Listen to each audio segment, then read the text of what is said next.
and to Nora and Catherine and for inviting me here to speak. It's really, really great because I'm a guest visiting faculty or visiting researcher here at USC until January, so it's really great to be able to present some work in progress for you now at the start, and hopefully maybe we can have dialogues about that and other things in the months to come.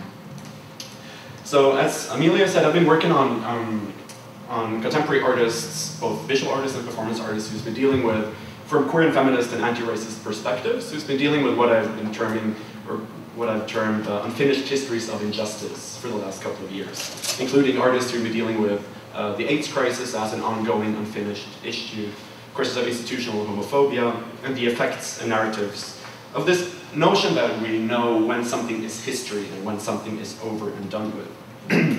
And this act of relegating ongoing political fights to the dustbin of history, or something that we can look back upon as something safely from the present. So this kind of act of cutting something off from the present has been something I've been working on for quite a few years. And the lecture I will present today is a continuation of this work, but it's part of a new project in a way that deals more specifically with the unfinished histories of racism in Denmark, with the starting point in contemporary artists who are working on remediating and the understanding of racialization and racism, specifically with an emphasis on colonialism and the after effects and after affects of sorts of Danish colonialism and the situation of our current coloniality. As you will understand and as well, you will see this work is in progress. I'm kind of sharing something that I'm in the middle of thinking through. So I hope also that for input and everything. And I will show quite a lot of images, and some, as the one you can see here, that include representations that both connote to a history of racist representation, stereotypes, and that both trade on and reproduce, in a way, representations and representational logics that that are in many ways quite problematic. And of course, showing these images, again, is never unproblematic in itself. But all these images are part of an everyday contemporary culture in Denmark, and they're never, almost at all, ever looked upon to be problematic at all. They're not usually seen to connote anything that is uncomfortable, rather the opposite. They're cherished objects of affection and belonging. That's also why I wanted to bring it in, revisiting a body of images that are quite problematic within a framework of historical and critical commentary, both in order to analyze the effects and the workings of these images, but also to open up some maybe discussion with you guys, being here in a different context, where these images might read quite differently from how they read in an everyday Danish context. I have like two mottos for the talk, and one is from the amazing author Jamaica Kincaid, and some of you might know it. It reads, "It is nice to know that when you sit down to enjoy a plate of strawberries, somebody got paid very little so that you could have your strawberries. It doesn't mean that the strawberries will taste different, but it is nice to enjoy things less than we do. We enjoy things far too much, and it leads to incredible pain and suffering." The other is of a different kind, from Sharon Patricia Holland, from her recent book, The Erotic Life of Racism, and reads, "What would happen if we open up the erotic to a scene of racist hailing? So often our racist culture is held as separate and apart from our desiring selves. To think about desire is to arrive at a queer place. But rather than see desire as the force that conflicts with the present order, as a lot of queer theory does, I enlist the erotic as a possible harbinger of the established order." So, usually whenever I start thinking about an issue, it's because I'm confronted with a work of art that I can't get out of my head, and that I'm trying to find out what really means. So I'll start this lecture with kind of going really close into a specific piece that I haven't really been able to get over with or get a grasp of. This piece is called Danbolt, by the Danish Caribbean artist Jeanette Ehlers, made in 2006 as part of her graduate show at the Art Academy in Copenhagen. The piece is, as you can read, like about a meter and a half big, and it's comprised of 510 what we in Danish call flødeboller, or I think it's called cream puffs in Danish, If you don't know what it is, it's like this kind of cake. I read also that it's in the US, you call it chocolate-coated marshmallow. So the piece is comprised of 510 of these kind of cakes, mounted on a board. As you can see, 126 of them are with the coconut on top, and 384 without. In all its simplicity, this is a quite difficult piece to deal with in many ways, I would say. Not only because it is materially made of an edible matter, something that you can eat, and it's also really, really easy to crush due to the tiny chocolate that leads into the cream. Also, if it's a hot day, the piece will melt away. It's a horror for a conservationist. It's difficult because it leads us into quite uneven and uncomfortable terrain of national symbolics, identity and history, and the understanding of Danishness. In Danbolt, Ellas has exchanged the white cross on the red background from the Danish flag with the white coconut cross on a brown background. If you don't know where Denmark is kind of in the middle here of Europe. I had some questions about that earlier, so I'll just put it out there so you know. These changes from textile to sugar-based material, from red to brown, are central to this piece's work of shifting and shuffling meanings and context. So how to understand this remediation and reshaping of the Danish national symbol in sugar and chocolate?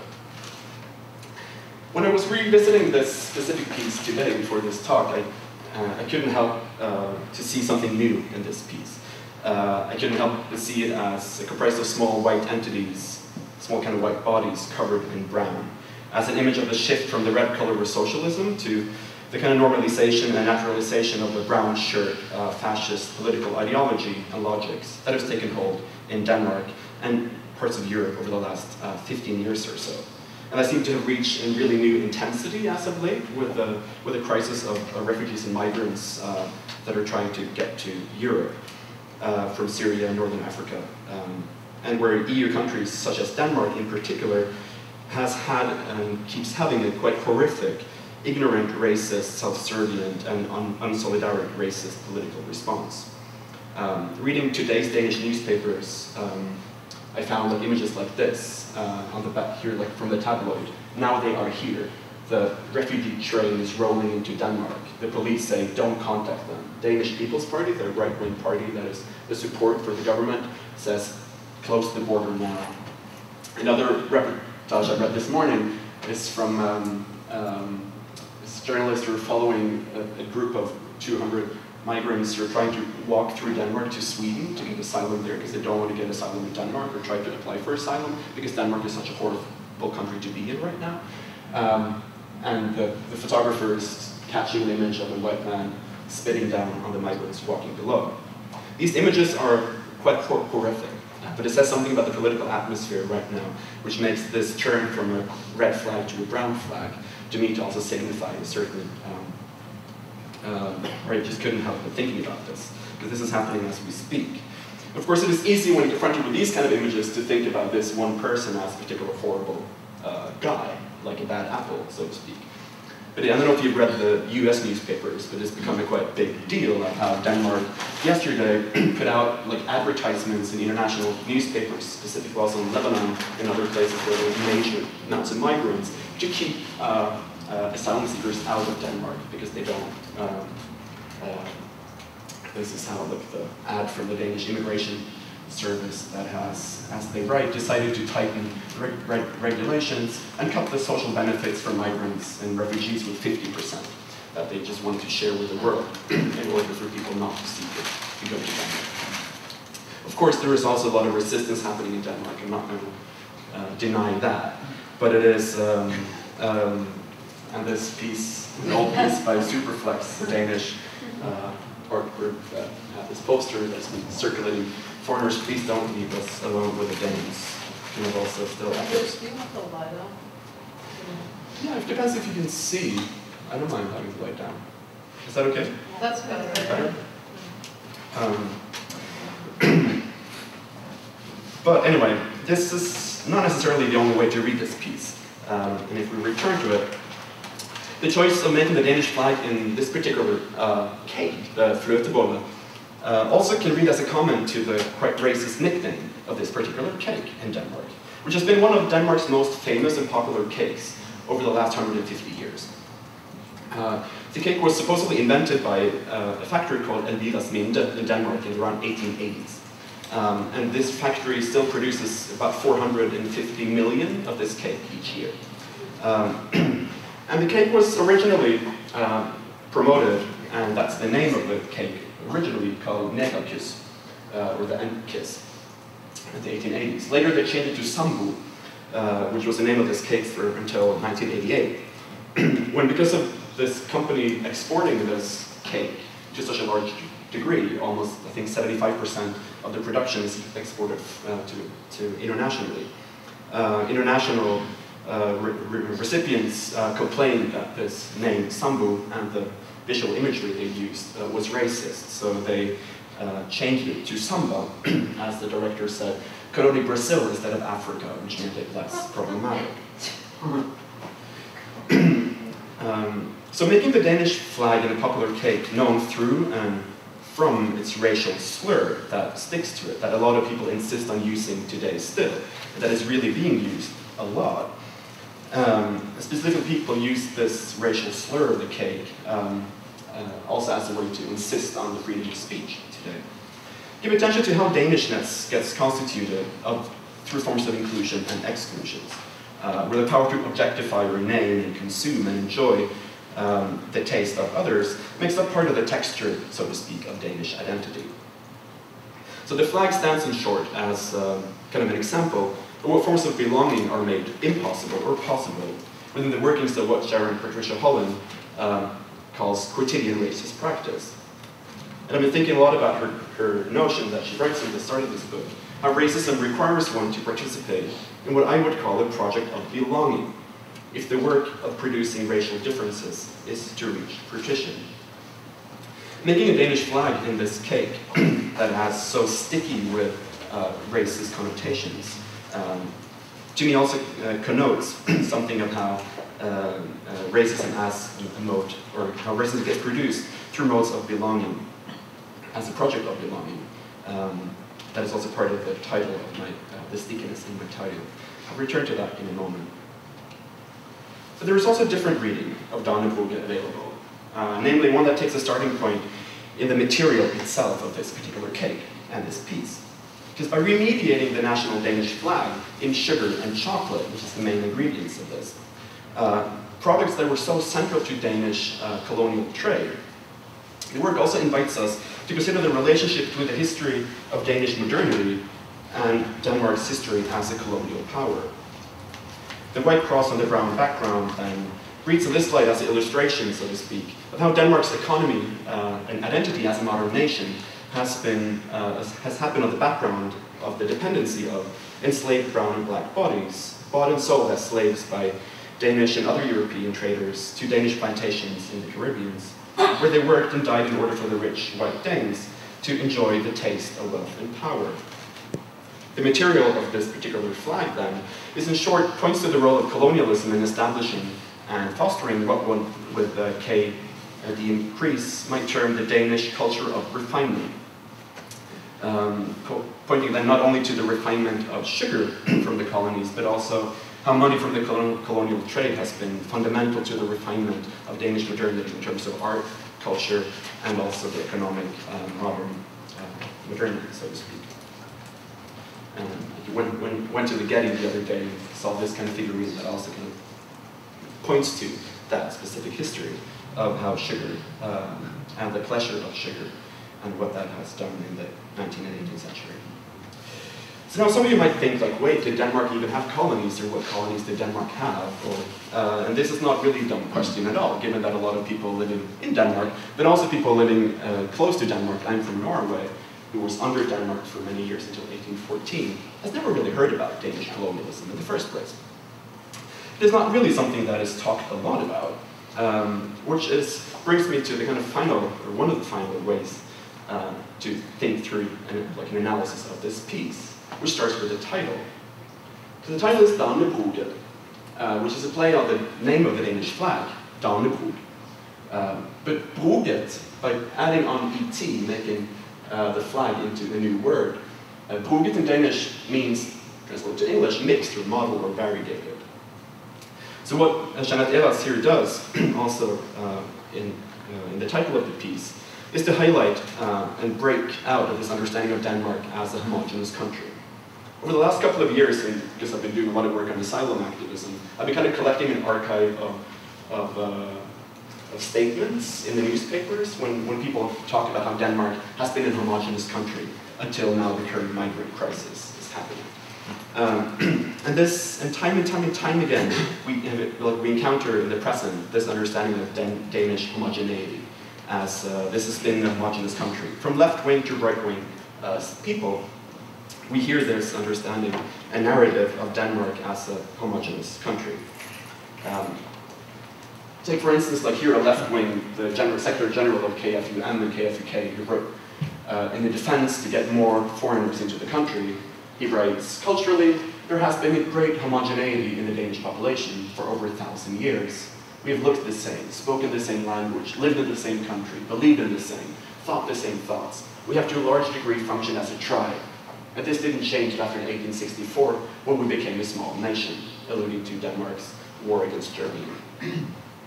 The image of, like, this is a left-wing guy who really fights for that multiculturalism is a good thing, and that breaking up of this tribe is a good thing. From the more kind of right-wing journalist, we can read statements such as this from earlier this year. In countries such as the US and Germany, political correctness is rooted in history, while most people in Denmark has a somewhat more relaxed relationship to language and minorities. For a Dane, it is a simple discussion whether one dares to say the N-word about a black person. For there are, after all, not that many black people in Denmark, and hence the question is hardly controversial. Hence you can, of course, say it.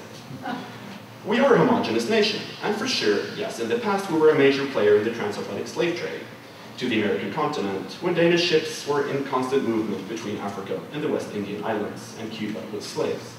But that's so far in the past that nobody remembers it anymore. This is a journalist on the biggest one of the biggest newspapers in Denmark who's writing just a text about the Paula Deen case that was in the US earlier, the famous cook who said the N-word and was criticized. So this is like coming in a section, like in a normal journalistic text. So it's not like an op-ed or anything. This is just context of why it is totally unproblematic to use the N-word in Denmark. So this narrative of homogeneity kind of pops up everywhere as a reason either to be for or against immigration and multiculturalism, or to say that political correctness is not really an issue in Denmark at all, because we have such a homogeneous history. So of course you can call, for instance, black people racial slurs without that being any problematic at all. Faced with these ubiquitous stories, I cannot help but to think and ask, what has to be forgotten for this narrative to work? What has to be forgotten for this narrative of homogeneity to work? And that is what I think also Jeanette Evas' piece is asking us to do. And one of them, of course, is the large extent of Danish colonialism. Denmark had colonies, as here you can just see kind of a map, not only in the North Atlantic, that Denmark kind of still has, in Greenland. Iceland is not anymore, but Greenland and the Faroe Islands. But also in India, in Africa, on the Gold Coast of Ghana today, and in the Caribbean.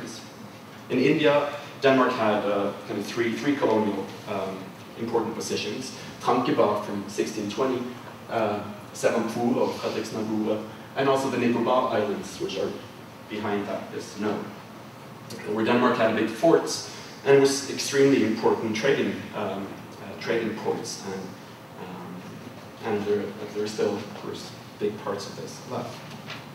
This is just some quick images from Sevampur. In Ghana, Denmark had around 10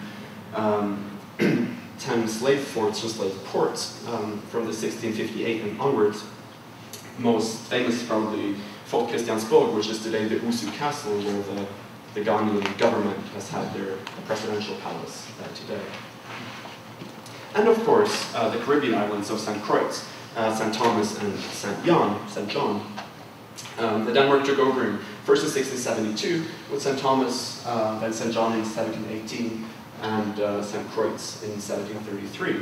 That was until Danish flag until 1917, when it was sold to the US. So, like, confronted with this narrative of Danish homogeneity, I've always been wondering, like, but what about the fact that 150 years ago, Denmark's second biggest city wasn't in that territory I showed you on the map earlier. That was this city on St. Thomas that was 3 times as big as Aarhus, the second biggest city today. Like, Denmark's border was really radically different just 100 years ago. It comprised territories around the globe, comprising also of people that got citizenship of living in these territories, and of course a lot of people who didn't get citizenship because they worked as either slaves or as indentured laborers.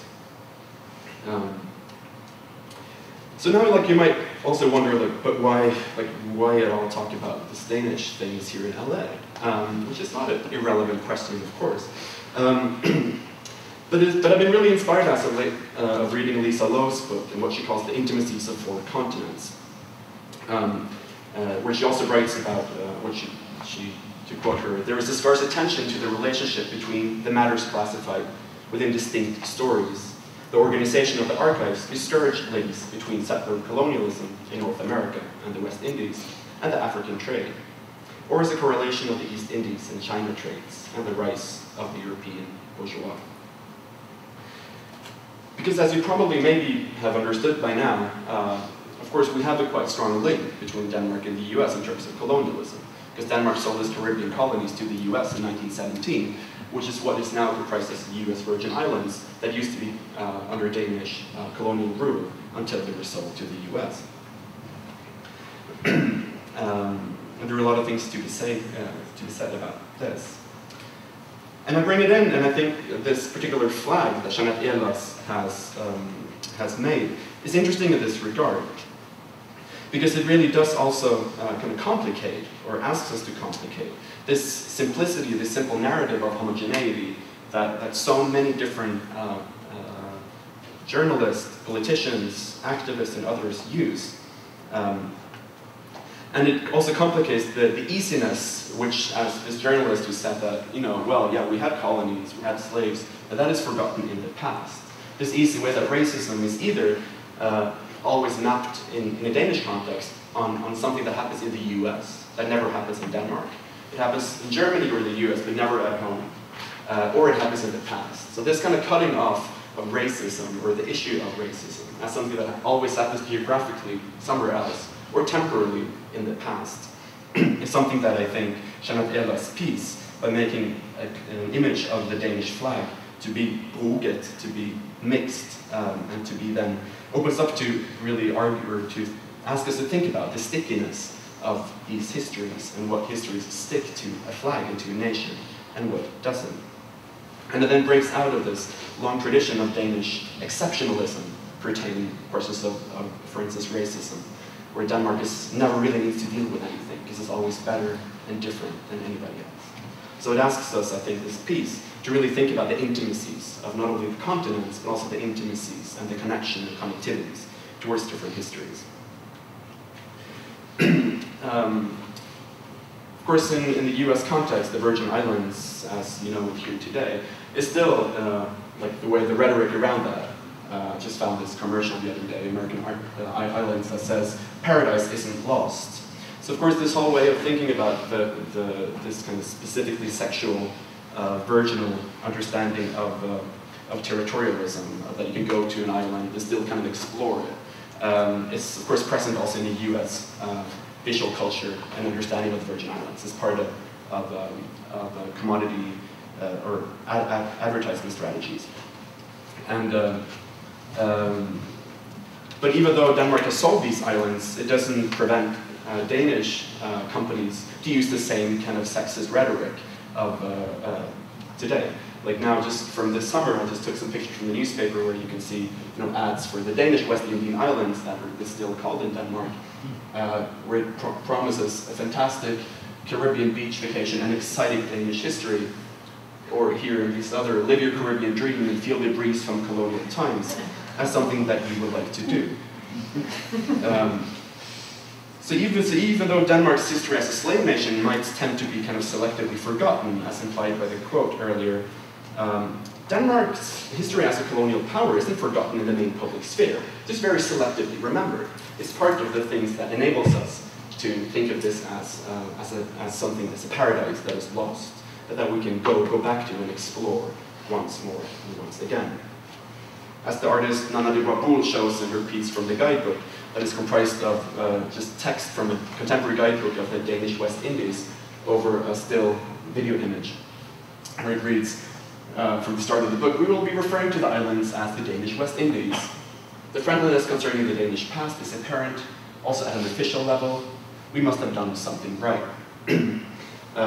This is a guidebook from Denmark today, which says something about the understanding of colonialism in the Danish public sphere. And the presence of knowledge of Danish colonialism is so not really kind of an amnesia, as has been discussed a lot in the German context, for instance.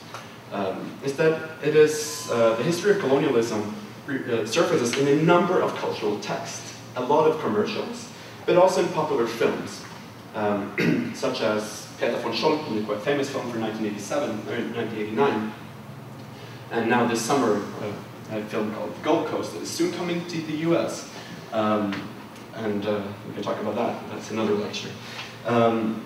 But so these narratives are there, and they're always usually structured around like a hero narrative of a white savior that saves the slaves, which both of this film, the historical so-called correct film, and a fiction film gives. And it's also the background for kids' shows, for instance. The popular Christmas calendar in 2003 of the Danish national television made this series called Nisse's Island, that was a plot structure around how the Danes forgotten their Nisse, these kind of alternative Santa Clauses, back on the islands when they sold it to the US. So this is kind of structured around a fight between the American bad Santa Claus and the nice Danish. And then they're at this colonial island and they're kind of exploring. So the colonial situation is very present, but it is kind of as a backdrop for a fun kids game. But it was also, of course, as a part of a certain cultural remembrance that is being brought over to kids. And of course, it's really central in a lot of Danish educational programs. Most recently, that you probably maybe have heard about, the Danish-produced game Playing History, Slave Trade, that is like an interactive game that also includes the very supposedly teaching experience of the slave Tetris, where you're supposed to be able to stack slaves in a boat. That's insanity. It is. It is insanity. And this, I think this got people's attention now because Huffington Post wrote an article about it. But they're still defending it. They're still saying they've taken the Tetris part out, but the slave ship part. Of course, yeah. And if you go to the and if you go to the Danish National Museum of the Narrative Museum, you find a game that is also like a game understanding of colonialism, where you like walk around in the museum with this book where you buy things, and it's all kind of about winning, like getting more money. So like you can buy here, like buy slaves, you get like an offer, 66 slaves, 85. And like this is kind of like a family game that you walk around with. There's no context that points out the fact that you're positioned as the one who buy, like always, of course, the history is always positioned as the buyers, and that like, what does that do? And of course, this whole notion of gamification as a way to interactively draw you into history is never really debated. And when you try, as I will return to, it's difficult to get through in the media. So of course, researchers have started to gain interest for Danish colonial history, and there are work being done out there. But usually it's very much within specific disciplinary traditions, and it's very depoliticized. There are very few researchers and few kind of others that talk about the effects and really brings these stories together. And to me, like what made me work on this at all was being confronted with contemporary artists, which actually, I would say, are some of the few people in a Danish context that really brings these issues to the front and that really dares to make more complex and problematic interventions. Specifically, Jeanette Elas, that has made the piece, in her video works. So it was a great show she had in Copenhagen last year. And she's also done different forms of performances that deals with it, that I won't go into here more right now. But also groups such as UFO Lab unidentified foreign object laboratory, a Scandinavian artist group that was formed in 2004 that has also been doing a lot of work on bringing different forms of histories of migration and colonialism in the Danish context together. Maybe some of you know Jane Kyson, who went to to UCLA, studied in LA for many years, and has been doing a lot of work here. And it's one of these artists I want to continue with here. An artist called Trine Mesuk, who's also done work as part of the UFO lab, but also has in different ways tried to bring together these different histories of colonialism. As a response to one of the Danish advertisement strategies that read, "We should never have sold the islands," an advertisement for the Danish West Indies, she made an intervention piece where she also brought the history of adoption in contact with this. I too was colonized. But it's a different piece I want to talk more about now here. A newer piece called Racial Representations that is kind of an archival art project that she made, first installed in a big feminist show that was made about Scandinavian contemporary feminism in Norway 2 years ago, where she's filled this vitrine with different objects and products from different Scandinavian grocery stores, past and present. Most of the projects are from Denmark, and most of them are still in production today. In the different version of the work, she's mainly just photographed these objects in quite an archival, straight white background, just mentioning the factory that is made them. These are all things that you find in everyday Danish stores.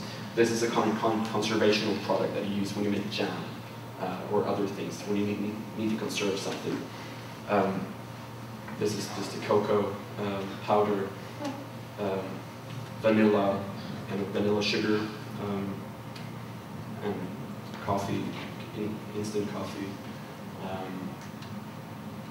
These are licorice from Sweden, not from Denmark. But there are also, these are all contemporary things you can buy. There are also older pieces in the vitrine, such as this small areka cafe latte. As you can't see, this is a Turkish coffee servant. So Mesuk in this piece confronts us with another form of what we could, was Patricia Holland called the quotidian racism, and the relationship between enjoyment, desire, and consumption.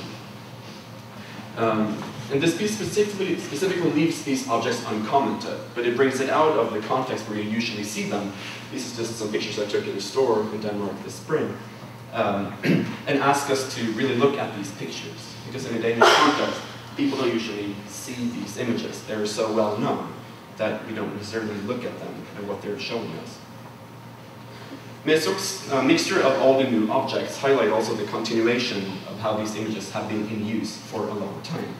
These are products that we are confronted with every day, and her project is hardly exhausted at all in this archive, and she's still kind of collecting it. Before also I met this particular piece, I have been doing a lot of work on these particular images.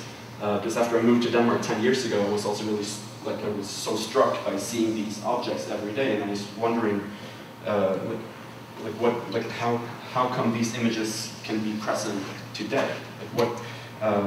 What do they do? So I've been teaching in my course about gender, sexuality, and race. We usually have classes where we look at these objects or ask people to look and try to contextualize it. And one of the striking things I've always found about these images is that they all remain objects, like this imagery, this racial representation, and racist stereotypes, are all on objects that in Denmark is called kolonialvarer, colonial goods, sugar, coffee, cocoa, spices, and sweets and alcohol. And this term is still in use today. Like usually before these kind of stores that sold it was called kolonialhandel, colonial store. But still today, like if you go online and buy food, you will find a notion called colonial, where you find things that are conserved, coffee, cocoa, etc. And one of the first things I've done in class is often to ask people, what do you think about that word? And people have never ever thought about that. Kolonialvarer, the name for this product, means products from the colonies. And that these objects are all objects that have a history of coming from both the Danish colonies and the colonial trade.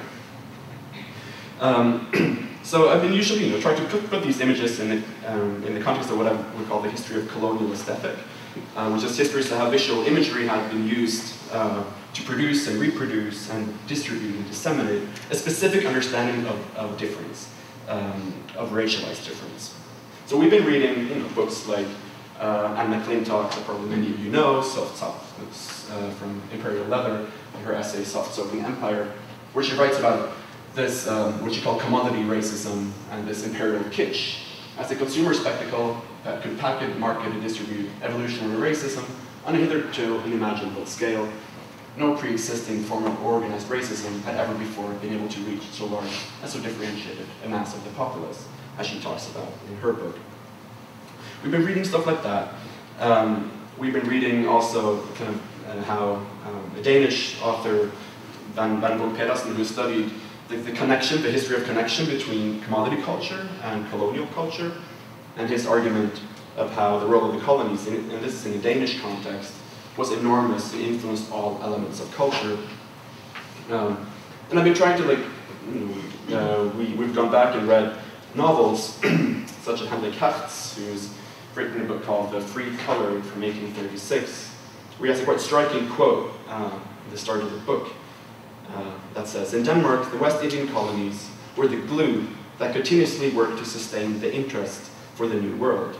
And every successful arrival of West Indian products renewed and strengthened this interest. In the small jars of diverse pickled things, in the beautiful strong spices, one could trace a fragrance of the hot, strange atmosphere, a stream of the burning sun, that radiate through the sap of the plants and vegetation, and the glow with imaginary power in the oranges." So usually, after we've established a bit, the context of how a lot of these products, where they come from, its kind of relational function, how its colonial aesthetic has been developed to specific means that has also been used in order to redistribute an understanding of not only of colonial difference and racialized difference, but also of what Marnin would call black labor and white leisure and pleasure. We have been trying to discuss these things. We were reading bell hooks about eating the other, Kyla Vasana Tompkins on the black body as an edible object, Umibaba, etc. Given a teaching about this issue, I was invited to give a lecture at this activist event about everyday racism, asking to kind of put these images in context, particularly for a lot of the kind of, because nobody really has done that work. And a journalist was there, and he was kind of mind blown, never thought about the fact that these images were problematic or could be. So he interviewed me afterwards, and I kind of said no, because I knew that talking about these things to the media often just becomes a chance for enormous, more racist discussion and racist talk. Particularly also because last year, 2014, after I've been teaching this a bit, the so-called Haribo Gate kind of hit the Danish newspapers. Because in Sweden, somebody had complained about the fact that this very, very popular piece of candy includes a black head that you're eating. And this company decided to remove this particular object out of the many different in the bag. Denmark's medias went crazy. This is from a week, just some Hollywood's licorice accused of racism, that's horrible, banned way too strong licorice. The leader of the right-wing party says, part of the racism is totally ridiculous. The furious Danes threatened to boycott the company. They boycott it not because it is racist, but because they removed this so-called racist mask. This is kind of like a topsy-turvy world a bit. And it was the Swedes that started it all. The racist licorice and crazy Swedes. You can maybe see some kind of pattern about these editorials. This is mostly editorials of newspapers. The fact that the people who are writing about this are usually white Danes. But you also have researchers, like associate professor in sociology, who wrote, you would really need to have a pretty good fantasy in order to connect a form of candy to racism. Skip-a-mix has been produced since 1943 without anyone ever having been offended. So they better relax there across the strait in Sweden. This is hypocrisy and hysteria at the highest level. What's next? Of course, this is kind of the classic trope in the discussion in Denmark, that the fact that it's old and nobody protested means that why is it racist now? which of course, as if it wasn't racist then, there were just people who didn't necessarily arrive in media to actually get a complaint or a criticism across.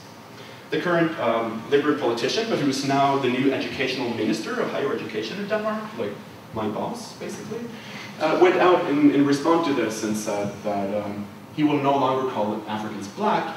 This is a result of the case against Halibu. He said that in a self-initiated protest against political correctness, I will use the words Negro and Spaniard and eat these black piratas. But now he will only say the N-word, basically. So in this interview that happened then a year later, I was kind of trying to talk to the journalist about, like, maybe it's not really strange that people also protest or criticize these objects, given its colonial history, its connection to colonial aesthetic.